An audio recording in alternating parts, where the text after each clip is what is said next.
नमस्ते, आदाब, सत श्री अकाल। स्वागत है आप सभी लोगों का एक इम्पॉर्टेंट वीडियो में। अगर आपने इस वीडियो पे क्लिक किया है और ये वीडियो देखने आए हो, मतलब कहीं ना कहीं आपके दिमाग में ये चल रहा है कि बैंकिंग एग्जामिनेशंस आपको देने हैं और क्लियर भी करने हैं। अगर आप बैंकिंग एग्जामिनेशंस देना ये तय कर चुके हो और क्लियर करने का इरादा बना लिए हो, तो आपके प्रिपरेशन के जर्नी से पहले, शुरू करने से पहले, या आप अभी कहीं बीच में हो तो भी ये वीडियो आपके लिए बहुत इंपॉर्टेंट है। क्योंकि क्या होता है ना, सफर की शुरुआत बहुत सारे मुसाफिर करते हैं, पर उस सफर को बहुत कम लोग आखिरी तक सही सलामत पार कर लेते हैं, या आखिरी तक पहुंचते पहुंचते सही सलामत बहुत कम लोग रहते हैं। उसमें से बहुत सारे लोग अपनी मंजिल पर शायद पहुंचते ही नहीं है, या फिर जितने टाइम में उनको वहां पर पहुंचना चाहिए वहां पर वो पहुंच नहीं पाते। मंजिल का मतलब है सिलेक्शन। तो प्रिपरेशन शुरुआत करने से लेके सिलेक्शन तक आइडियली जितना टाइम लगना चाहिए, एक औसत एस्पिरेंट को, एक एवरेज कैंडिडेट को 6 से 1 साल, 6 महीने से 1 साल तक का टाइम यहां पर लगना चाहिए। कभी कभी अगर कैंडिडेट का लर्निंग कैपेसिटी अच्छा है तो ये टाइम इससे कम भी देखा गया है, और कुछ कुछ कैंडिडेट्स में ये टाइम थोड़ा सा ज्यादा भी देखा गया। डिपेंड करता है आप कौन सी चीज करते हो। इस सेशन में मैं बात करने वाला हूं मेरे एक्सपीरियंस से। जो लोग मेरे बारे में जानते नहीं है, मेरा छोटा सा इंट्रोडक्शन है, कुछ ऐसा। छोटी सी हस्ती है, नाम सचिन आडेकर है। 2017 में बैंकिंग एग्जामिनेशंस की तैयारी करी थी, 2017 में बैंकिंग एग्जामिनेशंस क्लियर किए थे, पर टीचिंग में ज़्यादा इंटरेस्ट था तो 2018 से मैं टीचिंग ही। पिछले 8 साल में मैंने मेरे जर्नी में, मतलब खुद के प्रिपरेशन के जर्नी में और टीचिंग के जर्नी में, बहुत सारे एस्पिरेंट से मेरी मुलाकात हुई, बहुत सारे एस्पिरेंट से मतलब उनका प्रिपरेशन का जर्नी नज़दीक से देखने का मौका मिला। तो वहाँ पर उन लोगों से क्या गलती हुई, कैसे उन लोगों अगर अपनी गलती को सुधारते तो जल्दी अपने मंजिल तक पहुंच सकते थे, कौन सी चीज़ें थी जो सिलेक्टेड कैंडिडेट्स ने सही करी और अपने मंजिल तक जल्दी पहुंच गए, ये सारी चीज़ें मैं इस सेशन में डिस्कस करूँ। तो यार, सबसे पहली चीज होती है ना, जो कहीं ना कहीं ज्यादातर एस्पिरेंट गलती करते हैं, वो है वो गलत दिशा पकड़ लेते हैं। मेहनत तो करते हैं पर वो मेहनत की दिशा उनकी सही नहीं होती। क्या मतलब है मेरा इससे? क्या है ना कि अभी आज के टाइम में अगर आप सही तरीके से प्रिपेयर नहीं करोगे तो फिर आपको कहीं ना कहीं वो चीज एग्जामिनेशन में बैकफायर। क्या करना है आपको? आपको वो चीजें पढ़नी है, उन चीजों की प्रैक्टिस करनी है जो एग्जामिनेशन में पूछी जा रही है। क्योंकि बहुत सारे एस्पिरेंट मेरे साथ क्वेश्चन शेयर किया करते थे, सर ये क्वेश्चन नहीं बन रहा, वो क्वेश्चन नहीं बन रहा। फिर वो क्वेश्चन का आंसर करने से पहले मैं एक चीज उनसे पूछता हूँ, यार तू कौन से एग्जाम की तैयारी कर रहा है? तो फिर वो बताते सर फलाने एग्जाम। और जब मुझे ये पता चलता है यार उस एग्जामिनेशन में ये क्वेश्चन तो आता ही नहीं है। अब मुझे एक बात बताओ, वो एग्जामिनेशन में उस तरीके का, उस पैटर्न का, उस लेवल का क्वेश्चन ही नहीं आता, तो फिर वो एग्जामिनेशन आपका क्लियर कैसे होगा और आप उसी क्वेश्चन के पीछे पड़े हो? तो डायरेक्शन रॉन्ग है, इसका मतलब क्या? कहीं ना कहीं हम उन टाइप्स में फंसे हुए हैं। क्योंकि क्या है, देखो ये यूट्यूब पर है ना, ये मेरा स्टेटमेंट किसको कैसे लेना है वो वैसे ले सकता है, पर समझदार इंसान थोड़ी सी समझदारी से मेरे स्टेटमेंट को समझना। यूट्यूब के टाइम पर है ना, अभी ये जो यूट्यूब का माहौल है, इसमें हर किसी को चस्का है कि मेरे को ज्यादा आता है दिखाने का होता है। तो ऐसे में क्या होता है ना, मेरे पास ये वाला टाइप है, मेरे पास वो वाला टाइप है, इसके चक्कर में ऐसी फैंसी फैंसी चीजें, यार ये देख के तो अच्छा लग रहा है, ओ माय गॉड कैलकुलेशन का क्या प्यारा मेथड बताया। अरे पर वैसे नंबर का फॉर्मेट आपके एग्जाम में आएगा ही नहीं, है ना? तो कुछ फैंसी चीजों के चक्कर में हम कहीं ना कहीं उन चीजों को इग्नोर कर देते हैं जो एक्चुअल एग्जामिनेशन में आती। तो आप जो भी तैयारी कर रहे हो वो एग्जामिनेशन से अलाइंड है, ये मेक श्योर करना। अब आप कैसे कर सकते हो यार, कैसे आप ये मेक श्योर कर सकते हो कि यार हाँ ये चीज एग्जामिनेशन में आ रही है, नहीं आ रही है? मैं बताएगा, मेरी सुनो। ऐसा हर कोई बोलेगा, मेरी भी मत सुनना। आप प्रीवियस ईयर क्वेश्चन पेपर, मेरी भी मत सुनना, है ना? प्रीवियस ईयर क्वेश्चन पेपर्स देख लो। प्रीवियस ईयर के क्वेश्चंस पेपर्स में जिस लेवल, पैटर्न, वैरायटी के क्वेश्चंस आए हैं, थोड़ा सा उनका एनालिसिस कर। प्रीवियस पिछले 3 साल के पेपर्स कम से कम 8-10 बार आप लोगों ने सॉल्व किए होने ही चाहिए। हर एक क्वेश्चन का आपको प्रोसीजर आंसर रट जाना चाहिए दिमाग में, प्रीवियस ईयर क्वेश्चन रट जाने चाहिए इतनी बार पेपर सॉल्व। क्योंकि पेपर, प्रीवियस ईयर पेपर अगर रट गए, दिमाग में छप गए, तो आपको पता चलेगा यार ये एग्जामिनेशन में नहीं आए, आप खुद बोल दोगे, है ना। तो रॉन्ग डायरेक्शन, हम एग्जामिनेशन लेवल पैटर्न को भूल जाते हैं और बस तैयारी करते रहते। तो ये सबसे बड़ी गलती है जो एस्पिरेंट करते हैं। दूसरी चीज, ये अभी मैं जिसके बारे में बात कर रहा था, सिलेबस छोड़कर बाकी दुनियादारी सब चीजें पढ़, तैयारी प्रीलिम्स की कर रहे हैं, मेंस की पजल सॉल्व करने में ज्यादा इंटरेस्ट आ रहा है उनको, फिर परेशान हो रहे सर मेंस की पजल सॉल्व नहीं हो रही। अरे भाई साहब, आप प्रीलिम्स की तैयारी कर रहे हो तो अभी प्रीलिम्स से फोकस करो, है ना। मेंस लेवल की पजल आप धीरे धीरे सॉल्व करना सीखोगे, प्रीलिम्स के पजल से सीधा मेंस पे जंप करोगे फिर दिक्कत होगी, है ना। तो आपको प्रीलिम्स की पजल के बाद थोड़ा सा और अच्छा लेवल पर शिफ्ट होना है।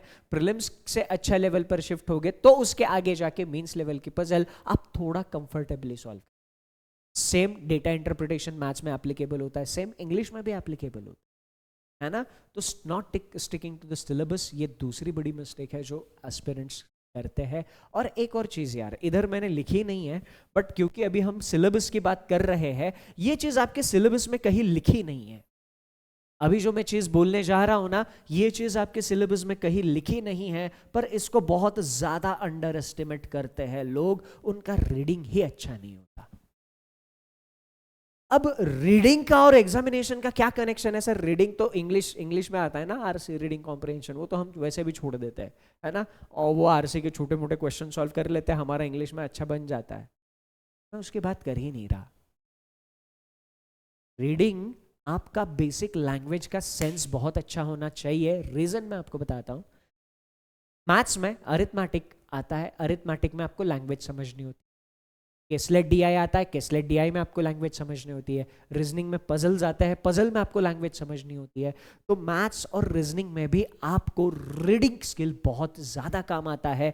रीडिंग ही अच्छा नहीं होता बहुत लोगों का, एक चीज 2-2 बार पढ़ना पड़ता है फिर भी समझ में नहीं आता, समझ में आता है तो याद नहीं रहता। तो ये बेसिक रीडिंग की प्रॉब्लम की वजह से स्पीड को लेकर जो इशू आता है वो होने लगते हैं। स्पीड नहीं बनता, स्पीड नहीं बनता, बहुत सारे एस्पिरेंट का कंप्लेंट होता है, बट बेसिक प्रॉब्लम रीडिंग में ही है ना।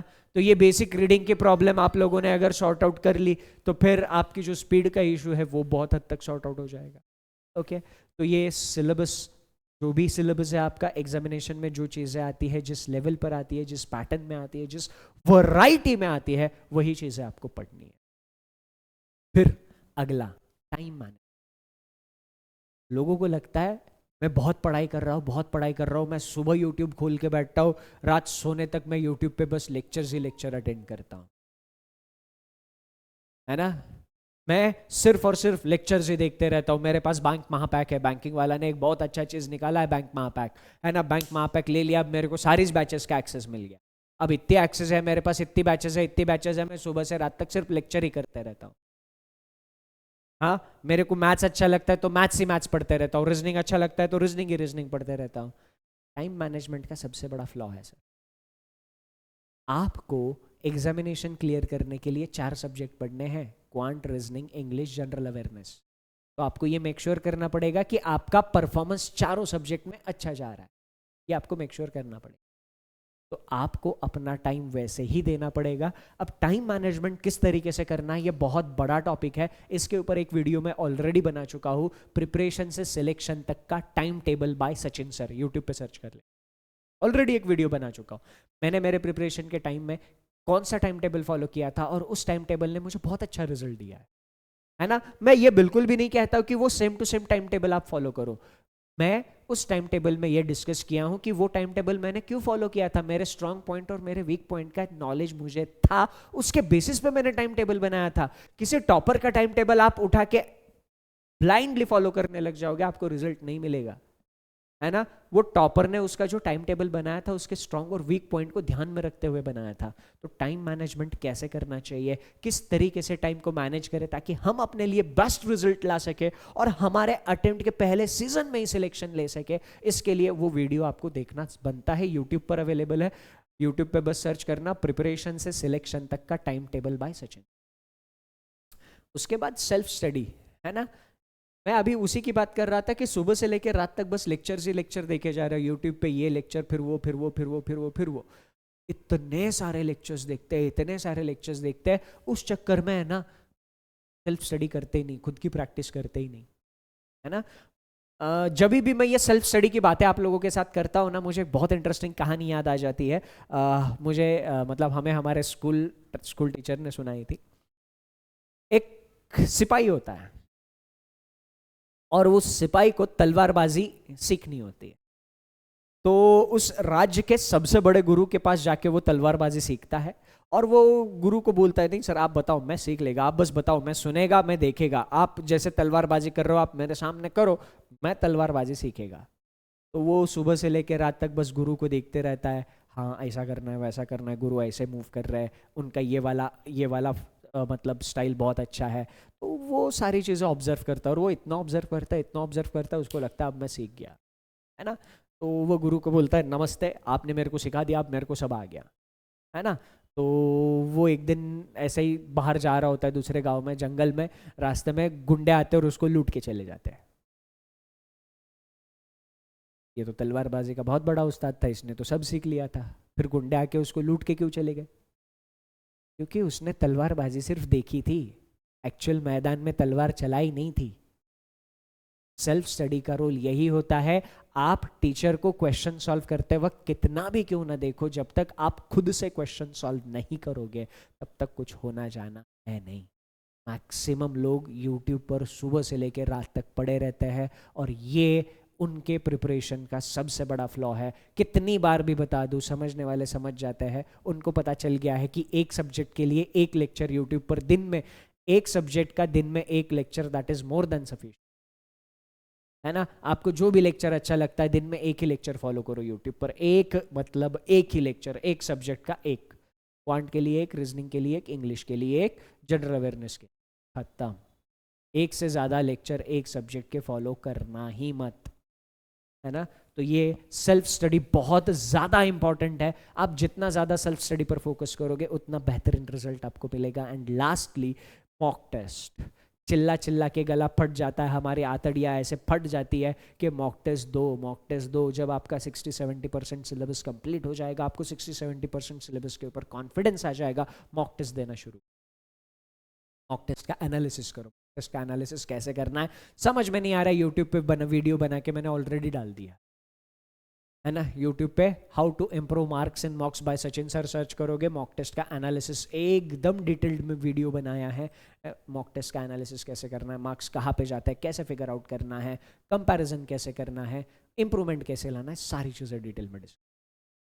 तो वो वीडियो देख लेना। और मॉक टेस्ट 60-70% सिलेबस के ऊपर आपको कॉन्फिडेंस आ जाए, मॉक टेस्ट लगाना शुरू करना है।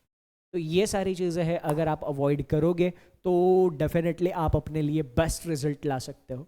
बाकी आपके लिए रीजनिंग की अगर मैं बात करूं तो यूट्यूब पर सारे के सारे लेक्चर्स, सारे के सारे टॉपिक के वन शॉट्स अवेलेबल है। पजल का एक 13 घंटे का वीडियो मैंने बना दिया है। पजल इस टॉपिक पर, रीजनिंग का सबसे ज़्यादा वेटेज वाला टॉपिक। यूट्यूब पर सर्च करना है 251 rules of puzzles by Sachin sir, 13 घंटे का वीडियो है। वो वीडियो डिटेल में देख लेना, समझ लेना, उसके नोट्स बना देना, है ना, और उसकी रिवीजन करते रहना। 251 rules of puzzles by Sachin, 251 rules of puzzles by Sachin sir, YouTube पे सर्च कर, 13 घंटे का वीडियो। इसके अलावा बाकी टॉपिक का नाम डालो, वन शॉट डालो, blood relation one shot bye Sachin sir, syllogism one shot bye Sachin sir, direction and distance one shot bye Sachin sir, ऐसे टॉपिक का नाम डाल के आगे one shot bye Sachin sir ये लिख लो सारे वीडियोस में, ठीक है। तो यहाँ ये आपको फ्री रिसोर्स, तो यहाँ से भी आप अपने कॉन्सेप्ट में अगर कुछ गड़बड़ आपको लगती है तो आप ये कर सकते हो। और अगर किसी को लगता है नहीं सर ये बार बार सर्च करने का झमेला मेरे को चाहिए नहीं, मेरे को एक जगह सारी चीज़ें चाहिए, तो आपको अपना प्रिपरेशन दी बेस्ट तरीके से करने के लिए रुद्र 2.0 बैच है। 2025 में जितने भी एग्जामिनेशन होने वाले हैं, जितने भी RRB PO, RRB clerk, IBPS PO, IBPS clerk, SBI PO, SBI clerk, A to Z सारे के सारे बैंकिंग एग्जामिनेशंस के प्री और मेंस की तैयारी एकदम 0 to हीरो लेवल पर आप इस बैच की मदद रुद्र 2.0 बैच बैंक महापैक में फ्री ऑफ कॉस्ट अवेलेबल है। अब आप ये डिसाइड कर सकते हो आपको सिर्फ बैच ज्वाइन करनी है रुद्र 2.0, या आपको बैंक महापैक लेना है, या फिर आपको रुद्र 2.0 का प्रो वर्जन ज्वाइन। ये आप अपने रिक्वायरमेंट के हिसाब से डिसाइड कर सकते हो। रुद्र 2.0 ये बैच बैंक महापैक में अवेलेबल है और इंडिविजुअली भी ज्वाइन कर सकते हो। बैंक महापैक क्या है? बैंक महापैक में बेसिकली सारी बैचेस, एक साल के अंदर जितने भी बैचेस हम लाते हैं, एक साल तक आने वाली सारी बैचेस का एक्सेस आपको मिल जाता है।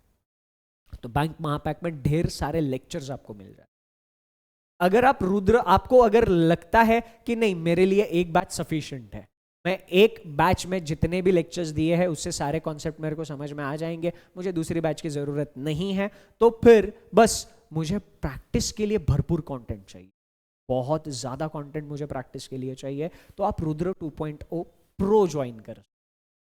अगर आप रुद्र प्रो ज्वाइन करोगे तो इसमें आपको बुक्स की हार्ड कॉपी मिल जाएगी, है ना।